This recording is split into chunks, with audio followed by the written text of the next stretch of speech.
Media کے ذریعے سے، سوشل میڈیا کے ذریعے سے، کتابوں کے ذریعے سے پھیلایا جاتا اور یہ کہا جاتا ہے کہ یہ جمعہ کی پیداوار ہے، انہوں نے کچھ نہیں کیا ہے۔ ہمارے اور آپ کے اس ملک وطن عزیز میں، بر صغیر میں کہتے اہل حدیثوں کا کوئی وجود نہیں ہے، نعوذ باللہ یہ انگریزوں کے ایجنٹ تھے جنہوں نے ایسا کیا ویسا کیا۔ میں آپ کو مولانا ثناء اللہ امرتسری رحمہ اللہ ایک واقعے کی طرف اشارہ کرتے ہوئے اپنی بات کو ختم کروں گا، جس سے آپ کو یہ بات سمجھ میں آ جائے گی۔ 1906 سے لے کر کے 1947 تک کا جو مرحلہ تھا، یہ انگریزوں سے لڑائی کا بالکل آخری مرحلہ تھا، فائنل مرحلہ تھا۔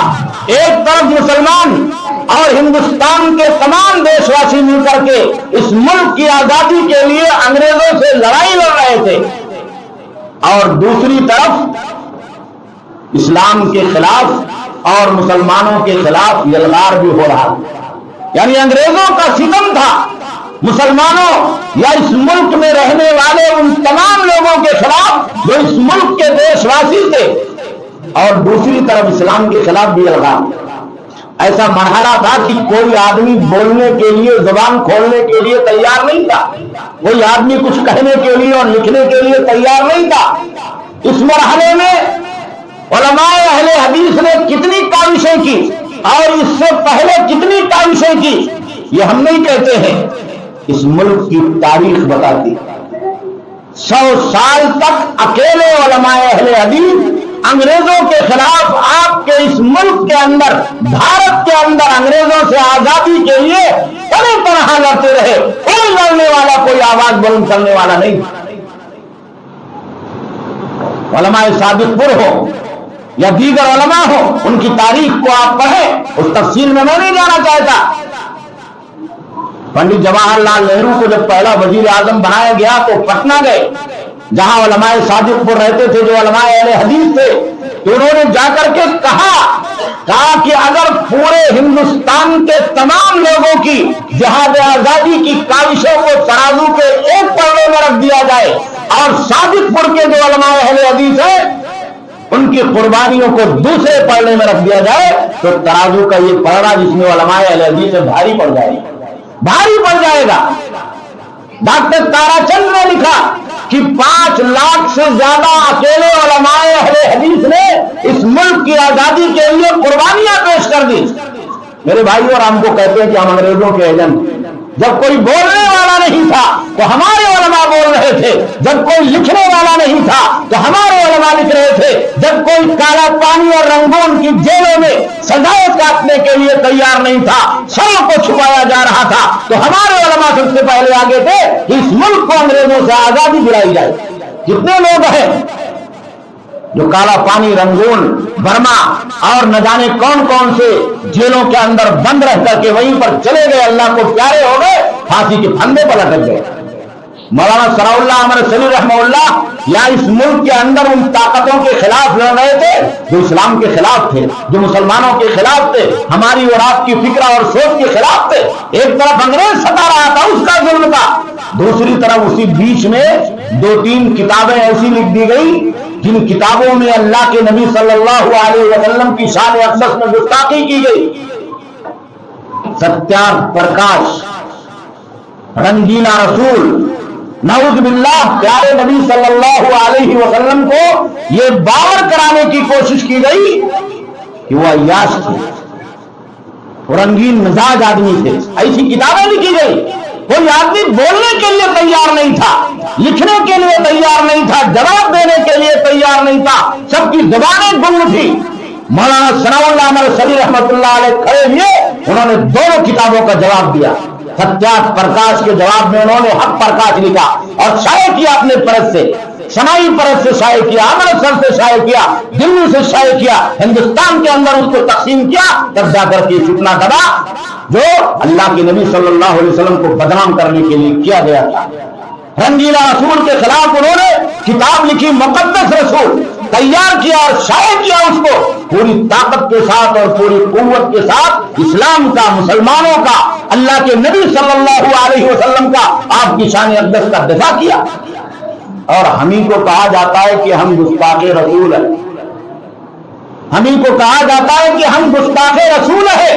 مقدس رسول جو مولانا ثناء اللہ امرتسری رحمت اللہ علیہ نے لکھی ہے، اس جیسی کوئی کتاب لا کر کے بتا دو تو ہم مان لیں گے کہ ہم گستاخ رسول۔ اس لیے میرے بھائیوں اور دوستوں، لوگوں کے پروپیگنڈے میں، لوگوں کے ورغلانے میں، شکوک اور شبہات کے پھیلانے میں آپ نہ آئے۔ یہ وہ مسلک حقہ ہے جو اللہ کے نبی صلی اللہ علیہ وسلم کے صحابہ کرام سے اور تابعین اعظام سے، محدثین سے اور ائمہ اربعہ سے ہمیں ورثے میں ملا ہے، اور اہل حدیث اس کی آج تک حفاظت کر رہے ہیں، اور اس حفاظت کے پیچھے اپنی جانوں کی قربانیاں، اپنے مالوں کی قربانیاں، اپنے وقت کی قربانیاں اور اپنے جسم و جان کی خون جگر کی قربانیاں پیش کر رہے ہیں۔ اس لیے ہمیں اور آپ کو قرآن سے جڑنا چاہیے، سنت سے جڑنا چاہیے، صحابہ کے منہج سے جڑنا چاہیے، اور ہمارے اور آپ کے درمیان کسی بھی مسئلے میں اختلاف ہو تو اللہ کے کلام قرآن مجید کی طرف لوٹنا چاہیے، اور پیارے نبی صلی اللہ علیہ وسلم کی سنت حدیثوں کی طرف لوٹنا چاہیے۔ اور اگر یہ مسئلہ وہاں بھی کلیئر نہ ہو، سمجھ میں نہ آئے، تو صحابہ کے منہج اور صحابہ کے اقوال کی طرف لوٹنا چاہیے۔ یہی ہمارا اور آپ کا وتیرہ، ہمارا اور آپ کا طریقہ ہونا چاہیے۔ آپ نے ابھی دیکھا کہ ائمہ اربعہ نے، چاروں ائمہ برحق، ہمارے یہاں کیا کہا، چاروں امام برحق ہیں۔ تو برحق کا معنی کیا ہوتا ہے کہ امام کی بات سب سے اوپر رہے گی، سب کو مانا جائے گا۔ تو چاروں ائمہ نے کیا کہا؟ چاروں ائمہ کے بنیادی اقوال کا خلاصہ یہ ہے جو مسلک اہل حدیث کا نچوڑ ہے کہ اگر ایک طرف دنیا کے کسی بڑے آدمی کی بات ہو اور دوسری طرف پیارے نبی جناب محمد رسول اللہ صلی اللہ علیہ وسلم کی حدیث ہو تو حدیث اوپر ہوگی، دوسرے کی بات نیچے ہوگی۔ یہی ائمہ اربعہ کے اقوال کا، ان کے مذہب کا، ان کی تعلیمات کا خلاصہ۔ تو نہ ائمہ اربعہ کے مسلک کو ماننے والے ان کے مقلدین ہیں، ان کے متبعین ہیں، اور نہ دوسرے لوگ ان کی تعلیمات کو تو فالو کرنے والے حقیقت میں اس دنیا میں صرف اور صرف اہل حدیث ہیں۔ اسی لیے بعض محدثین، مورخین، علماء نے جو اہل حدیثوں کے بارے میں یہ کہا، امام خطیب بغدادی جیسے لوگوں نے، کہ اہل حدیث اس دنیا کے اندر اسلام کے نگہبان ہیں، اسلام کے پہرے دار ہیں، یہ بات بہت صحیح ہے، یہ بات بہت سچی ہے۔ اس لیے ہمیں اور آپ کو اسلام کا پہرے دار بننا ہے، قرآن کا پہرے دار بننا ہے، سنت کا پہرے دار بننا ہے، اور اس کا طریقہ یہ ہے کہ ہماری زندگی کے تمام اعمال، ہماری زندگی کے تمام اطوار میں، تمام طریقوں میں ان چیزوں کو ہم اور آپ مکمل طریقے سے داخل کر لیں اور اس کو اپنی زندگی میں شامل کریں۔ یہی اہل حدیث ہے، اور وہی سچا اور پکا اہل حدیث ہے جو اپنی زندگی کو قرآن کے سانچے میں ڈال لے اور پیارے نبی صلی اللہ علیہ وسلم کی سنت پر اس دنیا کی زندگی میں مکمل طریقے سے عمل پیرا ہو جائے۔ اللہ رب العالمین سے دعا ہے کہ اللہ رب العالمین ہم تمام لوگوں کو صحیح بات سننے، کہنے اور اس پر عمل کرنے کی توفیق عطا فرمائے، اور صحیح مسلک کو، صحیح طریقے کو اختیار کرنے کی سعادت اور توفیق عطا فرمائے، اور وہ صحیح باتیں جو قرآن اور حدیث سے ہمیں اور آپ کو ملتی ہے، علماء کے ذریعے سے ہم تک اور آپ تک پہنچتی ہے، ان کے دلائل مضبوط اور قوی ہوتے ہیں، پورے شرح صدر کے ساتھ ہمیں اور آپ کو اس پر عمل کرنے کی سعادت اور توفیق نصیب فرما۔ اللہ رب العالمین آج کے اس اجتماع کو ہم تمام لوگوں کے لیے خیر اور برکت کا ذریعہ بنا، ہم تمام لوگوں کی حاضری کو اللہ رب العالمین قبولیت عطا فرما۔ جس طریقے سے ہم اور آپ یہاں حاضر ہے، اللہ رب العالمین ایسے جنت الفردوس میں ہم تمام لوگوں کو ایک ساتھ حاضر رہنے کی سعادت اور توفیق نصیب فرما۔ اللہ رب العالمین ہمارے ایمان کی حفاظت فرما، ہمارے دین کی حفاظت فرما، ہمارے عقیدے کی حفاظت فرما۔ اللہ رب العالمین قبلہ اول بیت المقدس کی حفاظت فرما، حرمین شریفین کی حفاظت فرما۔ اللہ رب العالمین دنیا کے کونے میں جہاں بھی ہمارے مسلمان بھائی مظلوم ہیں، مغلوب ہیں، اللہ رب العالمین کو ان کی مدد فرما، غیب سے اللہ رب العالمین ان کی نصرت و حمایت فرما۔ اللہ اللہ رب العالمین ہمارے نوجوان بچوں کی حفاظت فرما، ان کو بری سنگتوں سے صحبتوں سے محفوظ فرما۔ اللہ رب العالمین ارتداد کی لہروں سے اور انحراف کے برے عقیدے اور خیالات سے ہمارے نوجوان نسلوں کو، بچوں اور بچیوں کو محفوظ فرما۔ اللہ رب العالمین ہمیں کتاب اور سنت کو اپنے گھروں میں فالو کرنے اور اس کی تعلیمات کو اپنی زندگی میں شامل کرنے کی سعادت اور توفیق نصیب فرما۔ اللہ رب العالمین صحابہ کا جو منہج اور طریقہ ہے اسے تمام مسلمانوں کو اختیار کرنے کی توفیق عطا فرما۔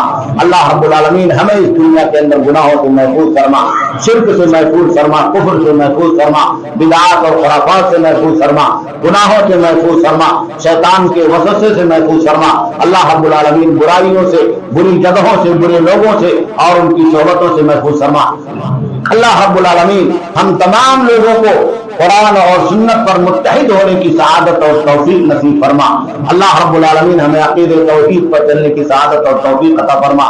اللہ رب العالمین جب تک دنیا کے اندر زندہ رہے ایمان کے اوپر قائم اور دائم فرما۔